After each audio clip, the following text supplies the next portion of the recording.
Hi, my name is Helen Androlia, and I'm the Director of Digital Strategy over at Juniper Park TBWA. I'm also the portfolio instructor here at the Social Media Bootcamp at Miami Ad School Toronto. And I'm here to talk to you today about some of my favorite kinds of books that help inspire me in my work. So generally speaking, whether it's music, movies, TV, or books, I like a really wide variety of things. I think one of the key things about being a strategist is to be as interested in as many things as possible.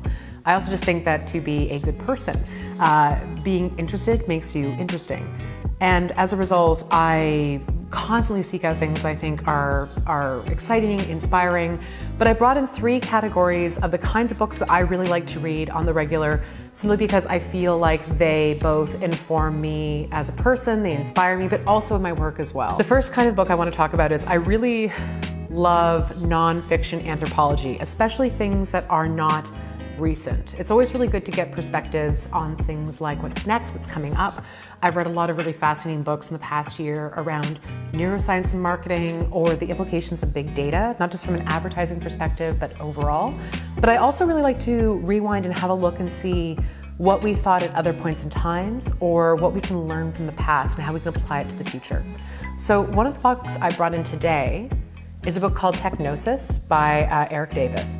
And this was first published in 1999, so it was written in 1998.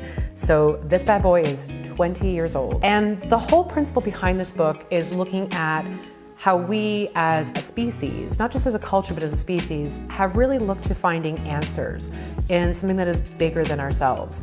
And how we're looking to technology to really fill that role in our lives now, how we're putting faith in big ideas and looking to technology as sort of this big intangible thing that we can touch that gives our life meaning. And I think that that's a really fascinating concept. What's really fascinating about it as well is that even though this book is 20 years old, it still has a lot of principles that I think really hold true. And I think whenever I look to how we look to technology to solve our problems, or we look to technology to provide us with some kind of meaning, this book has given me a really fresh perspective on our relationship to technology. Another favorite book that I brought in, and I've read this book several times, it's called Collapse by Jared Diamond. But this is another one in which the subtitle actually has a lot of meaning in it as well. It's called Collapse: How Societies Choose to Fail or Succeed.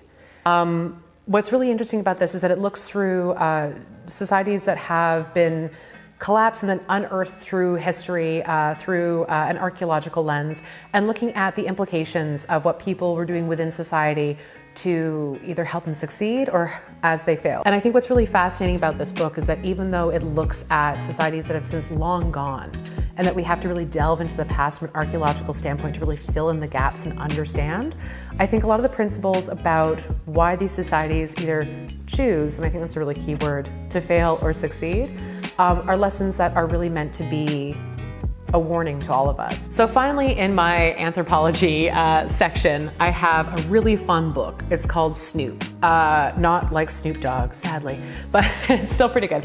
It's called Snoop by Sam Gosling, PhD, or more specifically, What Your Stuff Says About You. And this is just a really fun text that talks about literally what it says, what your stuff says about you. And I think what's really fascinating about this is that not only does it tap into this really primal thing within us, we always want to see what other people have. It's like when you were a kid and you would go over to your friend's house and you would always be like, these are my things, this is my room. And I think that even though their stuff is pretty much the same as your stuff, you're always so fascinated because it's someone else's.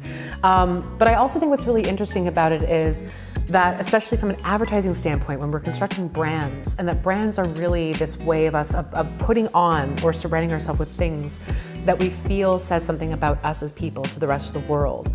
The idea of our relationship to objects and how it comes together to present who we are, I think is a really fascinating exercise, and I would highly recommend this to anybody. It's a really fun read and really taps into the psychology and the emotional attachment that we have to objects.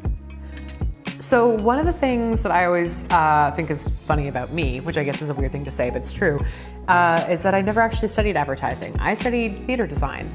And as a result, I have a really interesting relationship to the art side of advertising, but also design principles in general. And so a couple of the areas in which I take some of that inspiration, for instance, is Ellen Lupton's Design is Storytelling.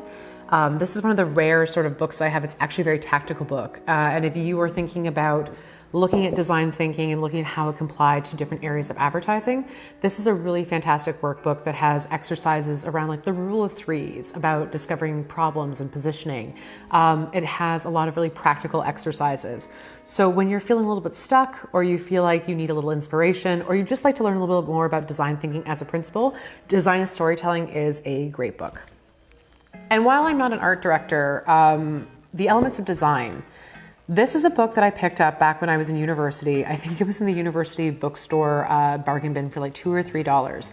And it's by a really fantastic product and industrial designer and educator named Rowena Reed Costello. And this was actually not constructed until after her passing. And so this is a number of the lessons that her students took away after her death. So these were the lessons that had a real impact on them. A lot of these principles, I think, can be applied across a lot of what we do.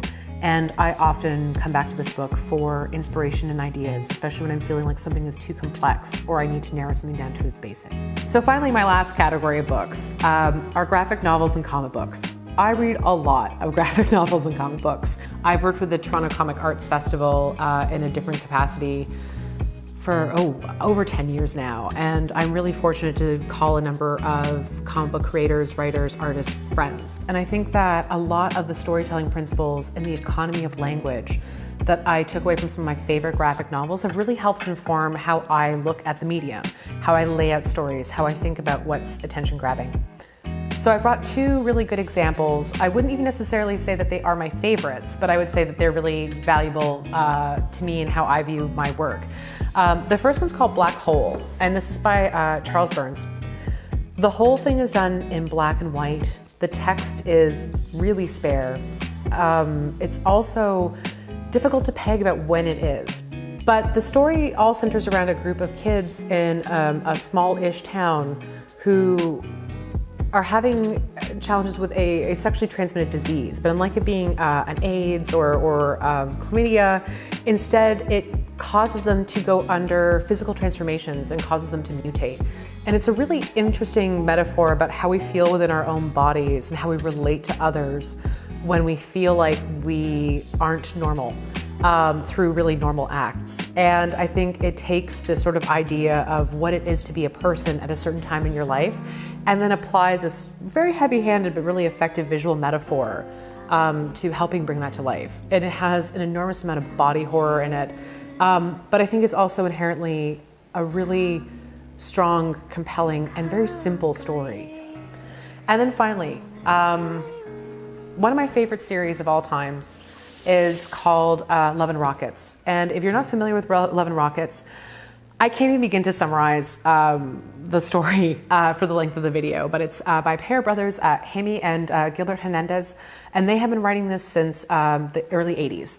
It is a huge, sprawling, epic story that touches on multiple different characters at multiple different stages, in the future, in the past. The timelines are insane.